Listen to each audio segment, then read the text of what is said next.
أهلا بيكم. لو عندك 60 سنة وسألتك أنت عشت منهم قد إيه؟ هترد عليا بإيه؟ هل هتقولي أنا عشت 60 سنة؟ الإجابة غلط، لأنك عشت 40 سنة بس. تلت عمرك أنت ما عشتهوش عشان كنت نايم. لو اليوم فيه 24 ساعة وإحنا بننام 8 ساعات في اليوم، لو جيت تحسب الحسبة هتلاقي إن تلت عمرك والمقدر ب20 سنة أنت ما عشتهوش أصلا، كنت نايم. وكل اللي فضلك 16 ساعة بس، اللي هم على مدار ال60 سنة عاملين 40 سنة. تقول إيه؟ ده بس بند من ضمن البنود اللي هو أنا كنت بعمل فيه حاجة طبيعية واللي هو كنت نايم. طب ضيعت بقية وقتي بقى في إيه؟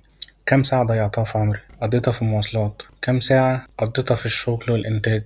كام ساعة قضيتهم في العبادة؟ كام ساعة قضيتهم في تعليمي؟ كام ساعة قضيتهم على تطوير نفسي وعلى تطوير والمحافظة على صحتي؟ اللي فاضل لي قد إيه؟ كل ده هنتكلم عنه في الفيديو ده، خليكم معانا.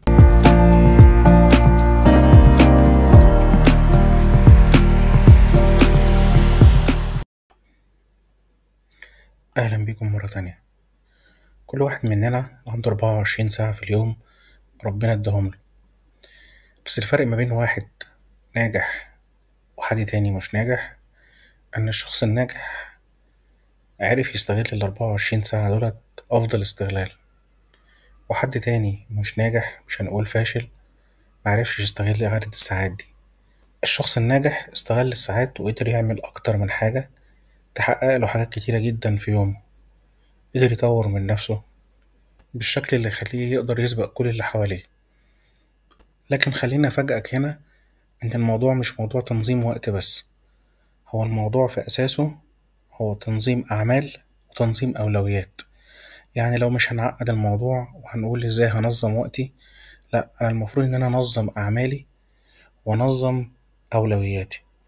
أعمالي دي ممكن تكون وقت بقضيه مع العيلة، أعمالي دي ممكن يكون وقت شغلي، أعمالي دي ممكن يكون وقت جيم، أعمالي دي ممكن تكون عبادة.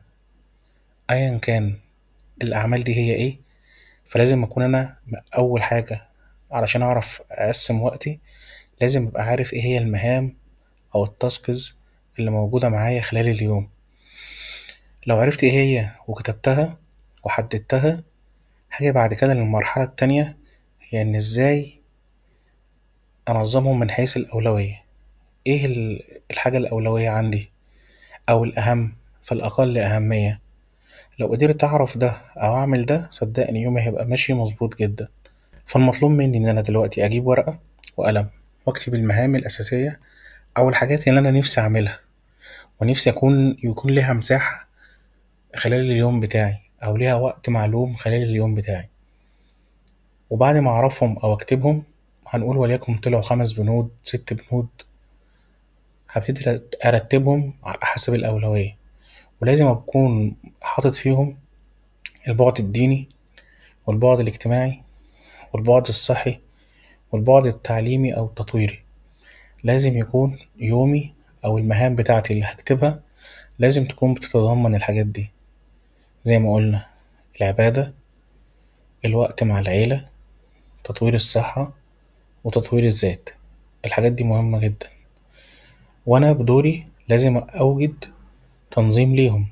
إيه اللي هيبقى قبل إيه، أو إيه هي الأوقات اللي هعملها. هل في حاجات منهم متكررة معايا كل يوم؟ طب هل فيهم حاجات متكررة معايا 3 مرات أو 4 مرات في الأسبوع؟ لازم أبقى محدد ده.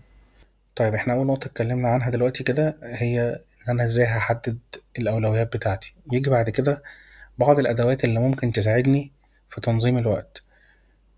في تطبيقات كتيرة موجودة على الموبايلات زي جوجل كالندر أو تريلو، ممكن تستخدمها عشان ترتب، يعني تظبط بيها المواعيد بتاعتك أو تظبط البنود اللي احنا اتكلمنا عليها دي. بعد كده نيجي لجزئية تانية، هي إن أنا كل بند من البنود دي لازم أحدد له وقت معين أو محدد. يعني وليكن نص ساعة للقراية، ساعتين للشغل، ساعة للجيم أو للرياضة.